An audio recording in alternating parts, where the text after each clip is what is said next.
found this place. Struggle ourselves. No embargo on any of the stuff from Warren or Alun Wyn. Any questions?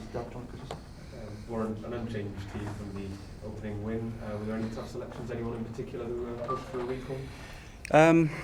Look, we had a good debate about the loose forwards.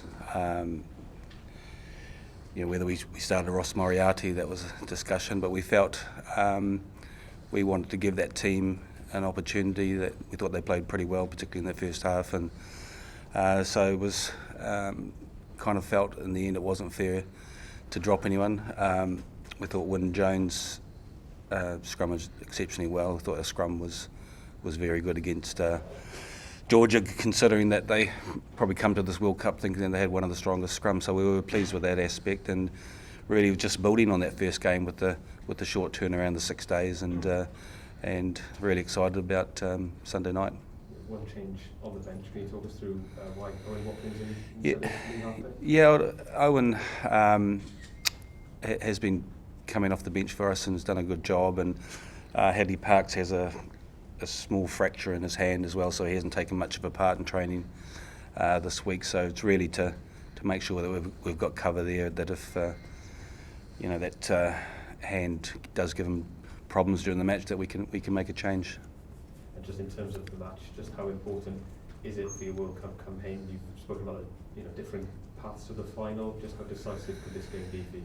Yeah, we haven't really looked too far ahead.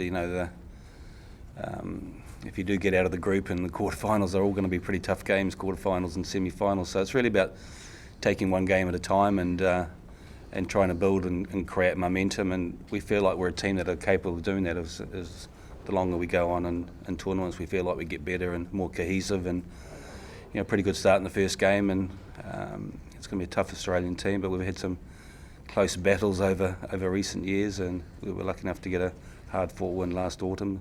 And we've trained well this week, so guys definitely gone up a notch in terms of intensity and trainings and stuff, and focused minds. So I think it's going to be a great game.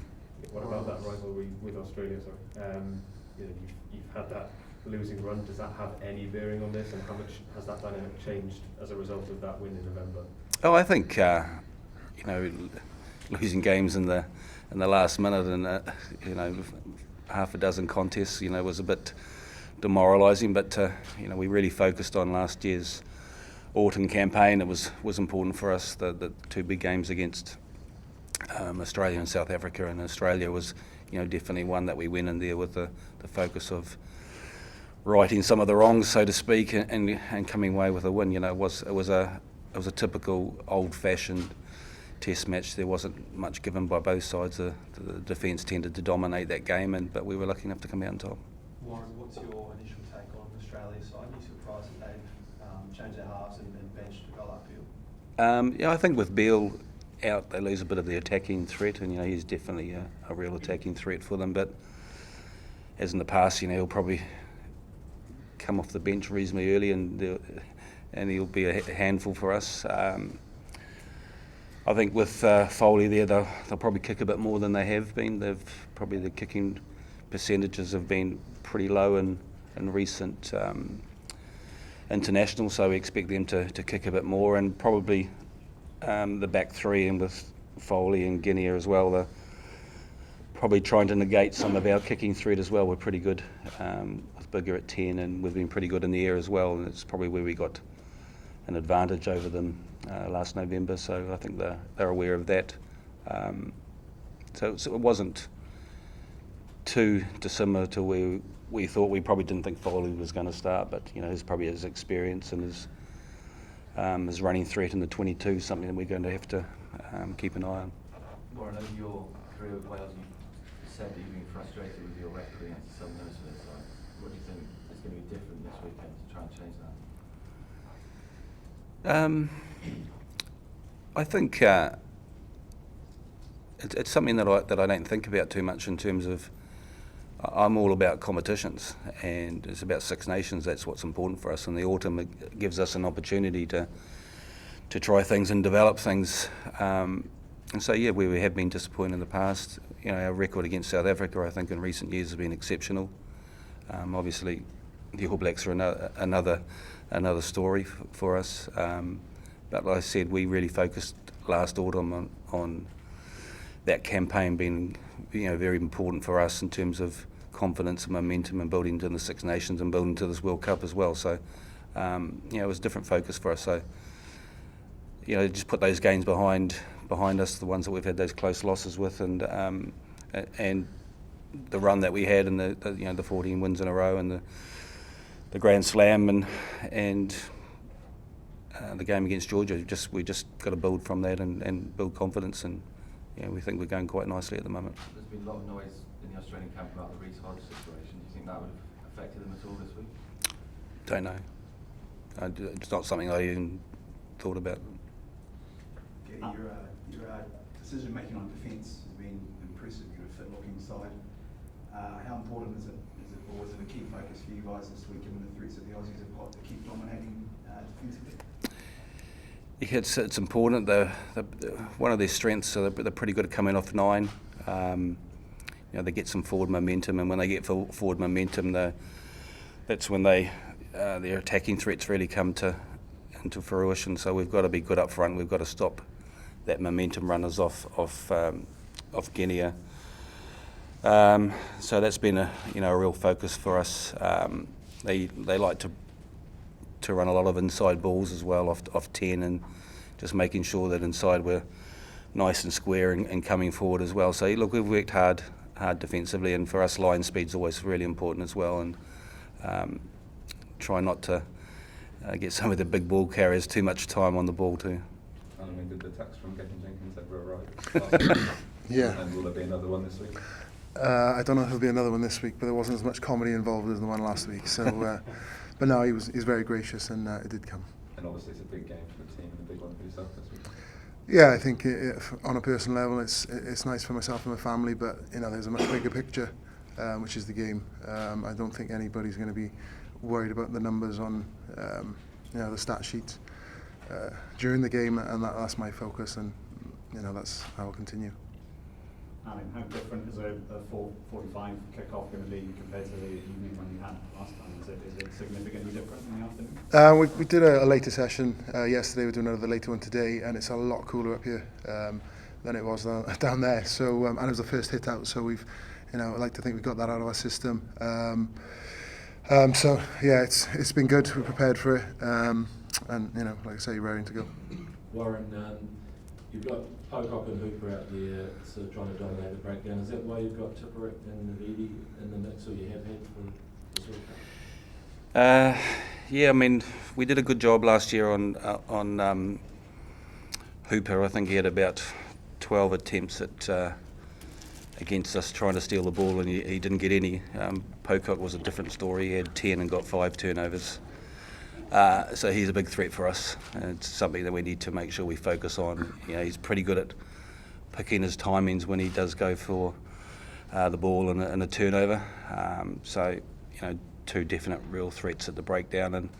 But we're pretty happy with our loose forwards in terms of their ball carrying, their physicality as well. And, they're all capable of playing 6, 7 and 8 as well, pretty similar to Australia.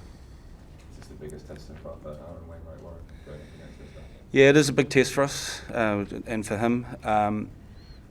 He was only 22 the other day. Look, he's got a massive amount of potential, and we did have a discussion about that because he's been very effective for us coming off the bench and as the game breaks up a bit and giving us an impact. But we just felt he deserved that opportunity after that first game, and hopefully. We're looking for him to be a bit more vocal. We want him to get his hands on the ball because I don't think people realise just how explosive and powerful he is. He's going to be, some player in a few years, and we just got to give him that confidence and self-belief that, he's able to perform at this level. Considering someone's, only 12 months ago at his first international, he's really made a huge amount of progress. But we still see a lot of growth in him as well. He's exceptional taking on information and knowledge, knowing his roles, his line-out roles, really good defensively. So, he deserves that opportunity to keep playing. Warren, you clearly been working hard on the last weeks of play, but the man in the middle is Romain Poit, who would always have the rubber of the green from the Frenchman. How have you had any discussions with him? No, there's no discussions with the referees, and it's the same for every team as well. So look, we're very comfortable with him refereeing us. We've had him a lot, and obviously he's refereed at on Lions tours as well. So I'm very familiar with him as a referee, and he's not a referee who gets too flustered out there in the middle. With a lot of experience, and I'm sure he'll do a really good job. Warren, in your experience though, when there's a lot of attention on referees over the course of 1 week, have you seen the experience that they suddenly get more stringent in the next series again? Probably some of the younger ones. The experienced referees, and there's a good group of experienced referees in this World Cup. They tend to take a few of those things in their stride, and it's a little bit like water off a duck's back for a couple of them. They just go and referee what they see in front of them. I know there's been some criticism of the referees, but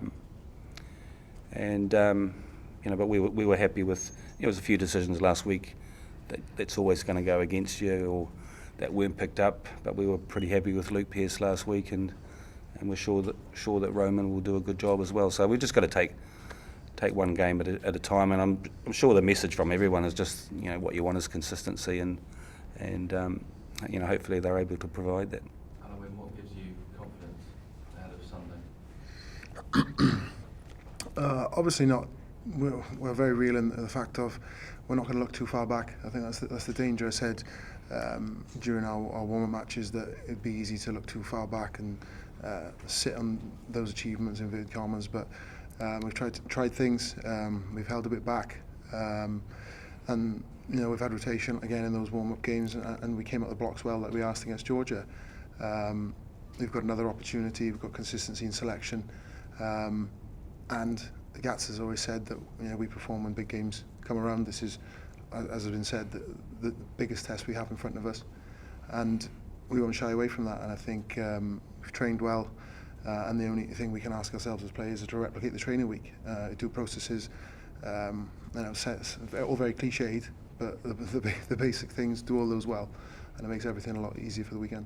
Warren said the training intensity has gone up a notch this week. Is that something that's sort of conscious effort you see Australia on the weekend? You say, right, that's very good. It is and it isn't, but I think there's been a few guys frustrated with selection, which is a good thing.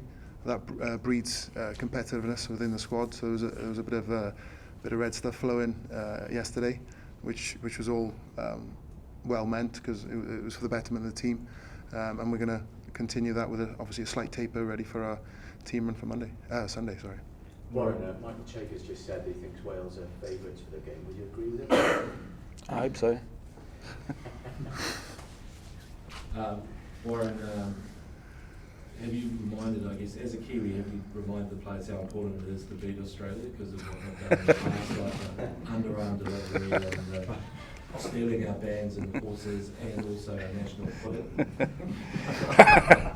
I don't think many of our guys know those stories. So, but personally, as a Kiwi, look, it's always nice to try and get one up over Australia. The closest rivals, obviously, and the thing about Australia as a country, that not just rugby, but what they've done in all sports and how competitive they are, and they punch massively above their weight in terms of all sports around the world. So I've got a massive amount of respect for what Australia's done and achieved in a lot of different sports. So, but it's always a nice challenge. But it just goes to show, just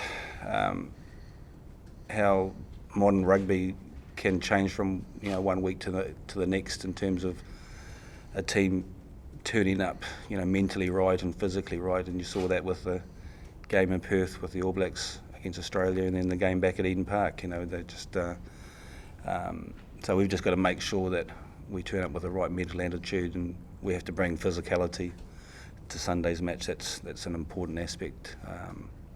Of the match for us. We've really got to be really physical against Australia. They're going to be physical against us, and we've got to match that intensity. Warren, could you just give us your perspective on Alun Wyn and what it takes to become Wales's record appearance holder eventually? We did that last week. Yeah. We'll do it again. Need a bit of luck. Yeah, look, he's Can you go outside? yeah. Can we go outside? Look, he's a great competitor. Since he's been captain, we don't have as many fights at training because he used to start most of them because that's how competitive he was. That's why people who get to the top, they have a desire and a drive to want to be successful, and he's definitely done that. And to become Wales' record Test player with 130 caps is pretty special, and I think he'll join George Gregan as the fourth time, equal his record as the fourth highest. So hopefully there's many more to come. And one of the things about he doesn't say a lot. He just leads from the front and leads from the front at training and matches, and sets a great example for the senior players, but in particular the younger players as well. So it's we're very lucky to have him in the team and captaining the side. Warren. Is that right? Pay later.